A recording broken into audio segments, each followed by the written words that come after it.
Amy Lynch. She's a detective, homicide detective now, but just came to the homicide unit from sex crimes. And so I think she's a very flawed character as well, has kind of a troubled family history as well as a relationship with an ex-boyfriend that's a bit hostile. So she's coming into the squad and partnered up with a new guy who's obviously different and makes some unusual decisions that are sometimes feel dangerous. So I think she's just trying to find her place in it and figure out how to interact with him and how to continue to do her job and how to be a woman and a cop and all of that stuff that goes with it.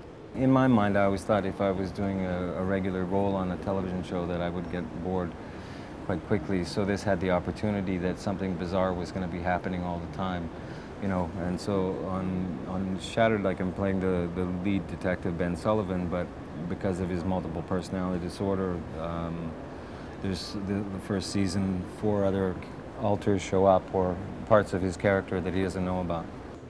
What inspired me for the character? I don't know if this was an inspiration for it, but I quite like the woman on Dexter. I think that she's a very interesting female cop character, because a lot of times in shows I find that women characters can be just kind of foils for the men, and they don't really do that much or have that much of an opinion. They're just kind of there and they're very straight. And I think it's nice when it's a little bit fuller and you're able to find moments when you can be a bit feminine, but then also just find moments to be human instead of just a cop all the time. Because, you know, they are, and the cops are weird. They're as weird as everybody else. Yeah, I think there's a bit of that in all the actors that I know, but it's tapping into, yeah, I'm just going to say yes to that and then cut out when I look stupid. Jet lag. When did you arrive?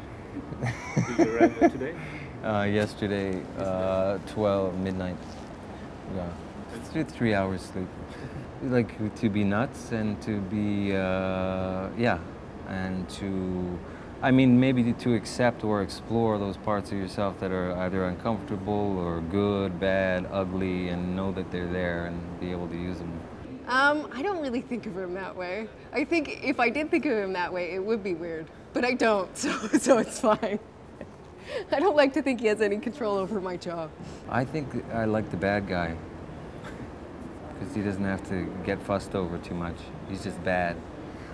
It's usually the bad, because you start out when you're starting out as an actor, or when I started out, like what most shows that you're auditioning for, are cop shows, and so they need the bad guy or the odd person or the whatever. So you learn your chops sort of doing that stuff, and you can come in and kind of, you know, blow it out, and then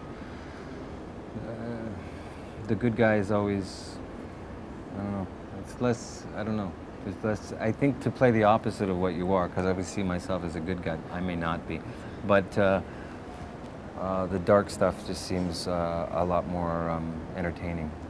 But I haven't seen it, but I think it's great, and hopefully we do justice to, or we treat mental illness with respect, I hope. And I think it's good to talk about mental illness, because a lot of times in society it's something that's really kept, like it's something to be ashamed of, and it's not.